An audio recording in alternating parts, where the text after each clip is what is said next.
ভিড়ে সালাম হারিয়ে গেছে, আবার সালাম দিচ্ছি। আসসালামু আলাইকুম ওয়া রাহমাতুল্লাহ।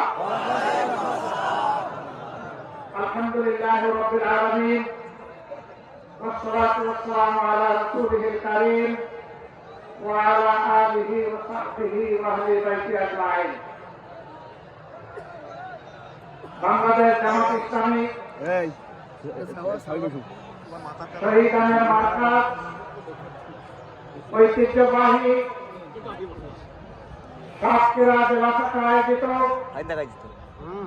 আজকের এই কর্মী সম্মেলনের সম্মানিত সভাপতি